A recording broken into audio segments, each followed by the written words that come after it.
दिनै 25 फेब्रुआरि सानसेनि खौरां नायग्रा बिथांमोना खौरांखौ नायलांग्रोबानो जाबाय। गिबि खौराङाव दं पुलिसनि सायाव गाग्लोबदों माखासे सुबुंफोरा। खौरांनि गेजेरजों खोनानो मोननाय बायदिब्ला हानि बेदान्थियाव दायनिगिरिखौ हमनो थांनाय समाव दायनिगिरिनि नखरनि सुबुंफोरा पुलिसनि सायाव गाग्लोबदों। बे जाथाया जादों चिरांनि 2 नं बालाथलाव। खौरांनि गेजेरजों मिथिनो मोननाय बायदिब्ला आब्दुल सालाम आरो आब्दुल लतीफखौ बिजनी पुलिसनि माखासे हानजाया वारेन्टनि गेजेरजों खादोंमोन। बे खानाय समावनो नखरनि सुबुंफोरा पुलिसनि सायाव गाग्लोबदों। दायनिगिरिफोरा पुलिसनि गानग्राखौ बिसिनायजों लोगोसे आखाइयाव अरना होदों, लोगोसे पुलिसनि गारियावबो गाग्लोबदों होनना खौरांनि गेजेरजों मिथिनो मोनदों।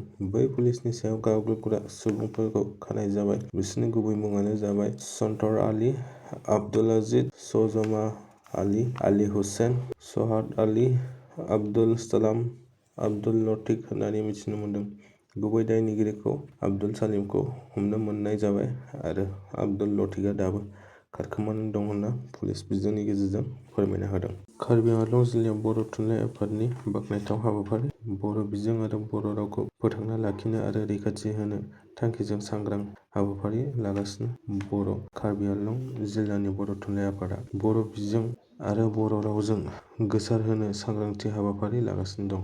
थांनाय 14 फेब्रुआरिनिफ्राय जागायनानै दासिमाव गोबां कार्बि आंलंनि बर' गामिफोर आरो फरायसालिमाफोरा बे सांग्रांथि हाबाफारिखौ लाबोगासिनो दं, जाय जों बर' हारिनि जौगानायनि थाखाय जोबोद गोनां।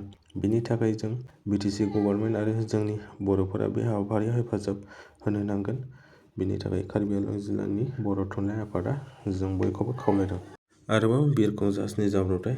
खौरांनि गेजेरजों मिथिनो मोननाय बायदिब्ला झारखन्ड रांचीनिफ्राय दिल्लीसिम थांनो नागिरनाय एयार एम्बुलेन्स बिरखं जाहाजनि जाब्रबथाय जादों। बे एयारप्लेनआव गासै 7 जन आरो सासे बेरामि दंमोन, जाय जायगायावनो जिउ गोमानो गोनां जायो। गासै 7 जन सुबुं आरो बेमारि सुबुं। खौरांनि गेजेरजों मिथिनो मोननाय बायदिब्ला सन्जय कुमार मुंनि सासे बेमारिखौ दिल्लीयाव फाहामनो थाखाय लाबोनो नागिरदोंमोन।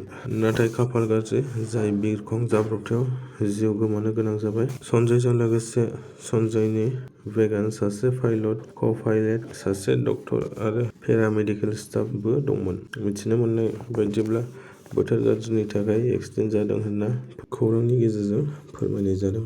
फिसाज्लायानो गावनि बिफाखौ बुथारना ड्रामाव सोनानै दोनदों।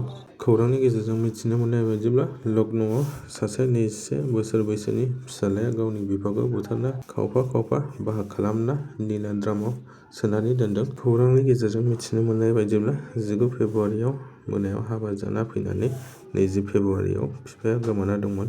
फुङाव जेब्ला खाथिनि नखर आरो बेनि फंबायआ फिसाज्लानाव सोंनायाव फिसाज्लाया बिफाखौ दिल्लीयाव थांबाय होनना थगायो, जायखौ लाना फन हरनायाव फनानो सुइच अफ जाना दंमोन।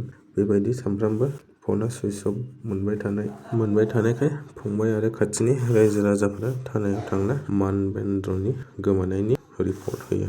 जेब्ला पुलिसआ फिसाज्लानाव गोब्राब सोंथि खालामो, अब्ला फिसाज्लाया गिनायजों गासै खोथाखौ खोन्थाना होयो। जेब्ला 19 फेब्रुआरियाव हाबा जाखांनानै फैयो, अब्ला बिफा फिसाज्लानि सायाव माबा मोनसे बाथ्राखौ लानानै नारा-नाथा जायो, जायखौ लाना फिसाज्लाया बिफानि लाइसेन्स गोनां राइफलजों बिफाखौ गावथारो। जाथाय जानाय समाव बिनानावाबो दंमोन होननानै खौरांनि गेजेरजों फोरमायदों, जायखौ बिदाया बिनानावखौ सिगिनानै दोनदोंमोन। खौरांनि गेजेरजों फोरमायबावदों दि बिफाखौ बुथारना फिसाज्लाया गंसे गारि लाबोना बिफानि देहाखौ फिसा थुख्रा खालामना मोनसे नीला ड्रामाव सोनानै दोनदों, जायखौ पुलिसआ दा हमनाय जाबाय।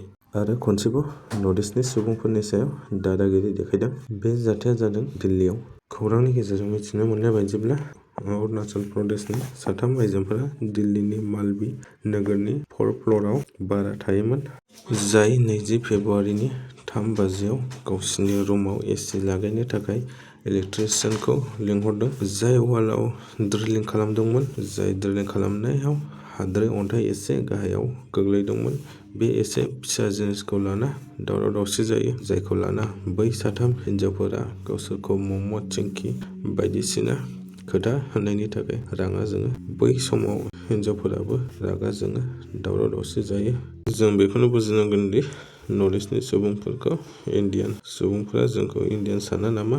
आं बेखौनो बुंनो सानोदि जुदि जोंखौ इण्डियान साना जोंखौ नर्थ इस्टनिफ्राय आलादा खालामनानै आलादा रायजो हगारनानै होदो।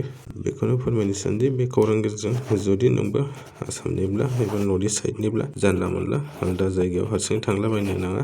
बेखौनो आसा खालामदि जाहाथे नोंसोर गुबुन जायगाफोराव थाङोब्ला हारसिं थांनो नाङा। गुबुन जायगानि सुबुंफोरा जों नर्थ इस्टनि मानसिफोरखौ नेग्लेक्ट खालामो आरो मोजां मेगनजों नाया। बेनिखायनो जेराव मोननो थाङो बाव ज' थां नोंसोर। दिनै खौराङा एसेनोसै। मोजां मोनोबा साबस्क्राइब खालामदो, शेयार खालामना होदो रायजोफोरा।